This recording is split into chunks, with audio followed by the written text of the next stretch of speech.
Thanks for tuning in today to Shannon and Veronica Know Everything. Today we're going to be talking about cardiomyopathies. So what that means, if you look at the word, that's pathology of the muscle of the heart. So this is a muscular pathology. There's several types of cardiomyopathies, but today we're just going to go over 3 out of the many types. So 2 are diastolic and 1 is a systolic cardiomyopathy. So the 2 diastolic is hypertrophic and restrictive, and then the 1 systolic cardiomyopathy is dilated cardiomyopathy. So it spells hard, and you can remember that the first H and R are diastolic, because dilated is not diastolic, because that would be way too easy, and life would be easy. And life's not easy. So that is hard. That's our cardiomyopathies. So going into the first cardiomyopathy is HOCM. So this is hypertrophic obstructive cardiomyopathy. So this is the most common cause of sudden cardiac death in athletes less than 35 years old. So a lot of collegiate athletes will have to go in and get a baseline EKG every year. This is just to make sure they don't have HOCM. The reason we see it more in athletes is because of the extreme exertion in athletes kind of stresses the heart, and so people can have HOCM for years if they're not an athlete, and they'll just go undiagnosed and they'll always be fine. But if they're an athlete and they have HOCM, this genetic disorder, then they undergo that extreme exertion and die.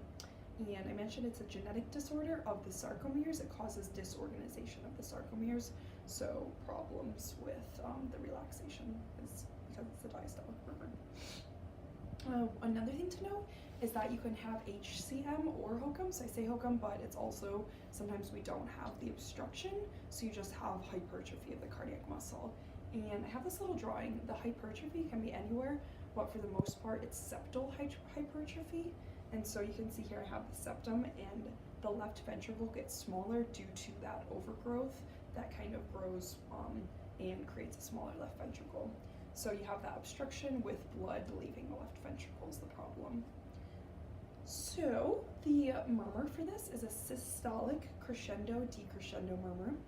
We have a dirty way to remember this, but it's not, I don't know if it's appropriate to say, but if you want to make a HOCM, you can also make her sing, so that's crescendo decrescendo.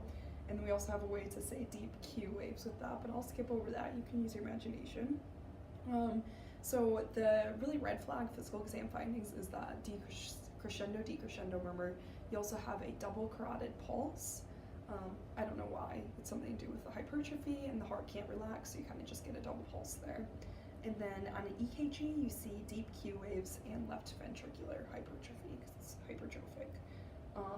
So the gold standard for any cardiomyopathy is to treat with an echo, or diagnose with echo, and then treatment is beta blockers.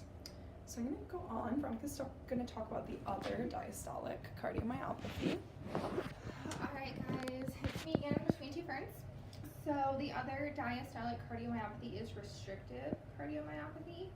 And so this is associated with inflammation in the heart, and there's restriction during diastole, which means that that's when the heart is filling. And so I drew a picture right here. So this is your right side and this is your left side. So your left side's pretty normal. You have your atrium and your ventricle. What happens is your ventricle becomes rigid, so it starts to get fibrotic and just thicken and get hard. So that's what's happening down here, which you can see you have a smaller area for that blood flow to go. So what happens is your atrium starts to get dilated due to that backflow of blood pushing up and kind of stretching it out. And so because this is caused due to inflammation, there are certain diagnoses that are associated with this, such as sarcoidosis, amyloidosis, fibrosis, and hemochromatosis. Specifically due for our PAU review purposes, amyloidosis was bolded in our PowerPoint, so make sure you know that one, and then sarcoidosis as well. And so this is also associated with right-sided heart failure. So it kind of makes sense if you refer back to the picture, you kind of have that backup of fluid that's constantly occurring, and then the dilation and the restriction of the ventricle. So now we're going to move on to some signs with this. So what occurs is you could have a Kussmaul sign, and so what that is where you have JVP enlargement with inspiration, which kind of makes sense if you think about what's happening in the heart and that backflow again, it becomes systemic. And then you can also have I'm just kidding.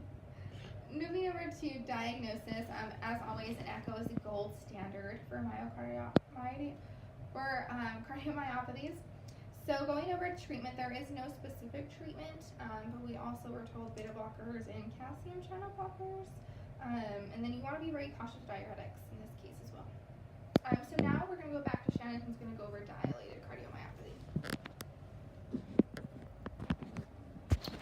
So dilated cardiomyopathy is the only systolic cardiomyopathy we have, so that's going to be a problem with the contraction and ejection of the blood. So the etiology, who knows? No one knows. So most common etiology is idiopathic. So the heart gets dilated and bigger, and we're not really sure why, but it also can be from untreated hypertension or literally a million other causes.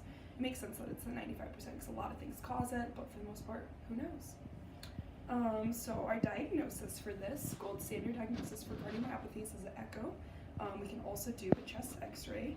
So on the echo, we're going to see a very enlarged heart with increased muscle mass. So sometimes people think hypertrophic is going to be the big heart. No, that's wrong. Hypertrophy is that it grows kind of inwards, the cells. Dilated is going to be the big heart that we see kind of in the cadaver lab. You see a really big heart that is dilated. It's larger. We think of it as kind of a big, weak heart, so it's very weak. You also have the decreased left ventricular ejection fraction. So the reason for this is because it's a systolic cardiomyopathy, so the left ventricle is just not maintaining its ability to eject blood to the whole body, so it decreases less than our normal 50 to 70%. The treatment for this is going to be a lot of different things. It's really, I think, dependent on the stage of the dilation of the cardiomyopathy, but you can do beta blockers. We can do cardio resynchronization. Keep in mind that is for New York heart failure classes 3 and 4 with dilated cardiomyopathy. So you have to have class 3 or 4 heart failure plus dilated cardiomyopathy, and then we're considering that cardiac resynchronization. And then this is also the #1 cause for heart transplant is dilated cardiomyopathy. So just remember, red flags with this is that it's the most important, most common of all cardiomyopathies, most common cause of heart transplant, so that's a really big question.